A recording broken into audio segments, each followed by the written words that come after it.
Welcome to the event. This is sort of a graduation from crowdfunding into the world of digital assets, and I'm honored to be part of of Sydney's program here.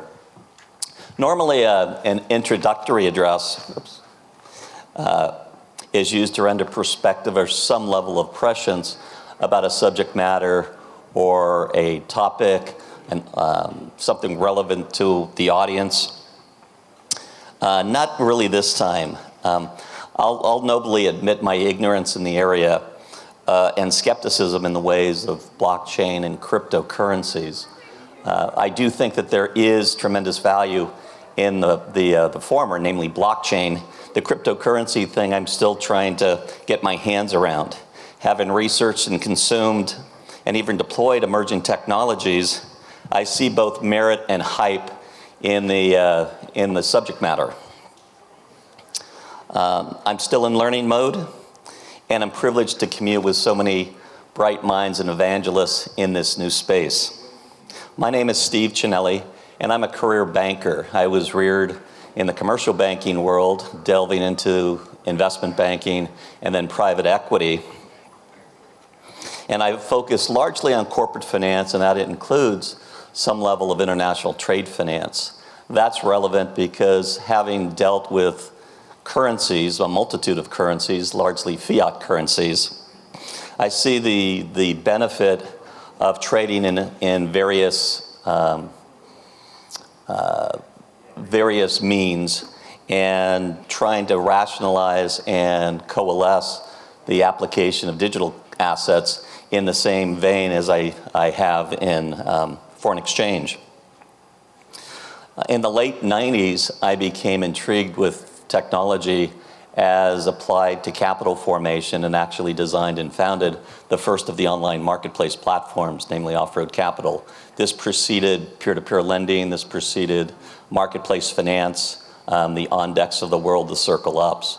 We actually worked very closely with the SEC at the time, who dismissed us to begin with, largely because they viewed, how can you raise money online? Well, we proved differently that the fact that we could monitor the readership, we could monitor what content is being absorbed, it actually improved the overall investment decision process.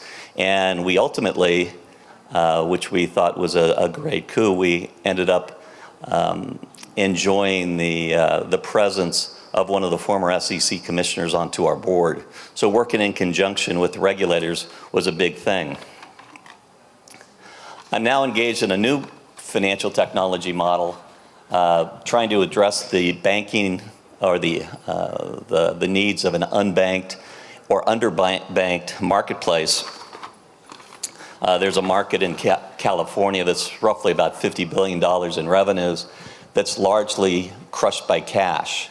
You may know it by all the press, namely the cannabis space. And so we're looking at, because of the disparity of legal regimes between federal law and state law, we're looking at how do we deliver financial services but off the banking grid. So we created a unique ledger platform that is closed loop, and we're looking to deploy that within the next handful of months.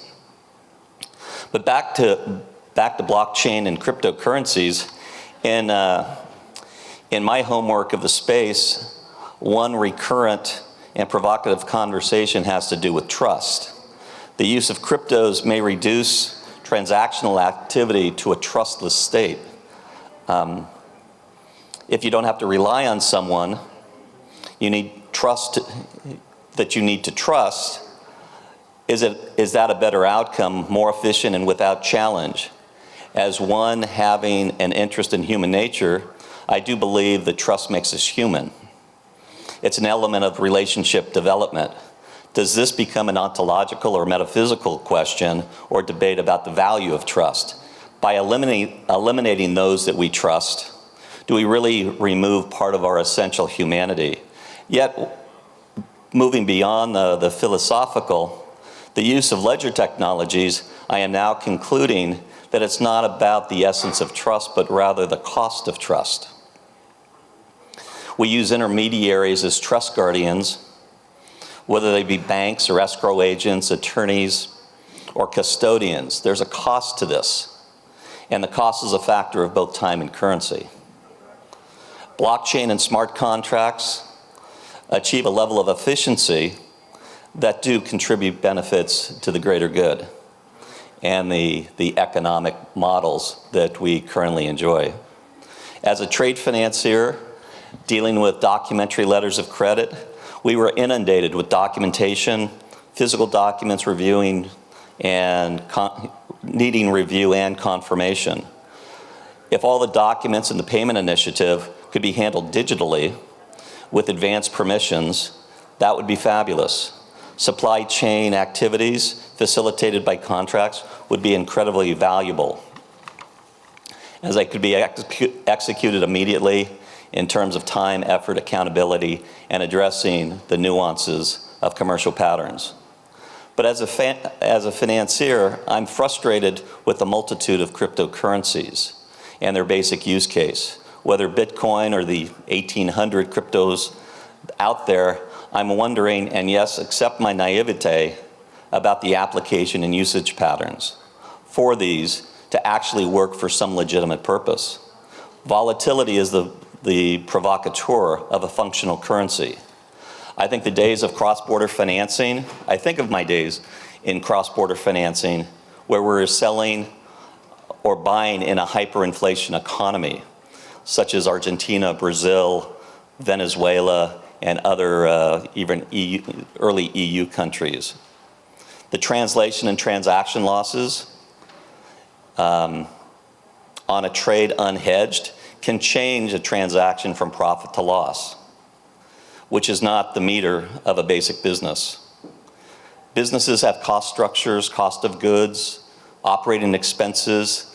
That's their mandate to make a margin there. If in fact you relieve yourself of the ability to make a margin because of the high level of volatility, you can undermine your basic business proposition. In the new world of cryptos, I have a hard time seeing how these volatile coins actually benefit the participants, because you can't control the outcome. This is what I want to understand. I do respect pegging of currencies to some underlying value that can be both objectified and not subject to variation.